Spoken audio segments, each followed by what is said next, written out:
Olá, tudo bem? Novamente dando algumas dicas sobre fraude, né?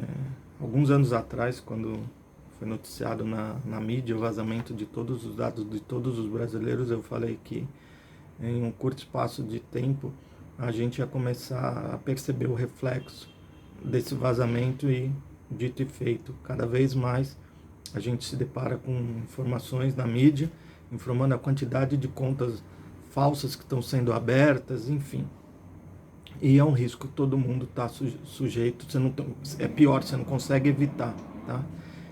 Então, várias pessoas estão nos procurando e informando, olha, eu fui tentar fazer uma transação, eu fui tentar fazer um financiamento, ou o meu banco ligou falando que bloqueou todos os meus cartões, limite, tudo porque eu estou com uma restrição, tá?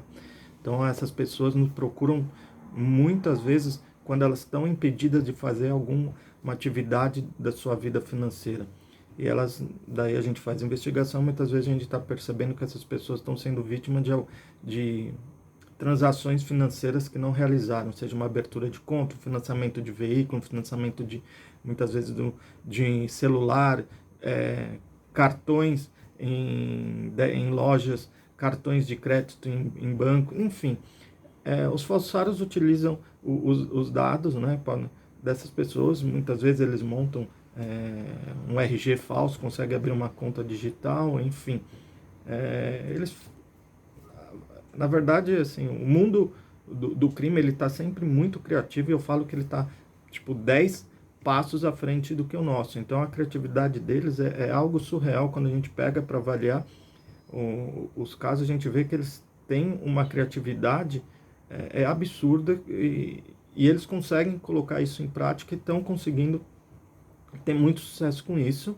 E se você for vítima, não vai ter outra situação a não ser aconselhável procurar um advogado. E por que a gente fala que é procurar um advogado e muitas vezes entrar com uma ação judicial, mesmo que o banco às vezes fala, olha, eu já resolvi seu problema, já estornei, já fiz aquilo tudo, porque você não sabe o nível de, é, de uso desses teus documentos, tá? Vamos falar um exemplo que as pessoas precisam ter realmente um pouco de medo, que é o seguinte: muitas dessas pessoas estão fazendo compra e venda de financiamento de veículo.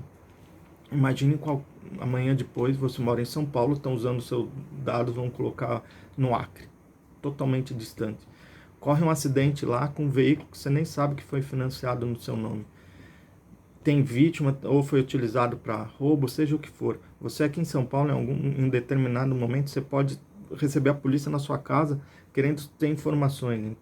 Então você pode ter até coagido, né, assim, forma coercitiva, né, coagido não, uma forma coercitiva, levado para uma delegacia para prestar depoimento. Ou esses documentos podem estar sendo utilizados para aplicar diversos tipos de golpe. Uma dessas pessoas vítimas, ela entra com uma ação judicial, descobre que a conta foi aberta no seu CPF, enfim, pede um bloqueio de conta, vai bloquear a sua conta.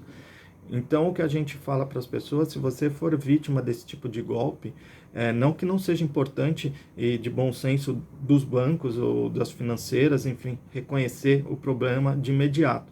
Mas é importante você ter uma decisão judicial, uma ação declaratória, registrando que você não teve nenhuma participação naquela transação, tá? Isso daí muitas vezes vai te salvar de um risco futuro que hoje você nem imagina que tem e pode se sujeitar a isso.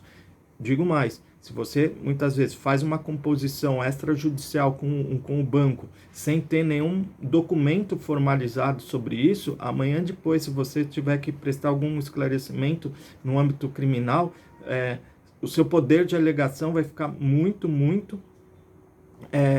difícil, né? Porque você não vai ter prova. Olha, eu falei com o banco tudo, até ir atrás dessas informações, tudo, você pode perder um tempo crucial. E a gente está lidando muitas vezes com bloqueio de conta, ou tem que ficar na delegacia prestando depoimento. Isso daí pode aumentar seus custos com outros advogados, enfim.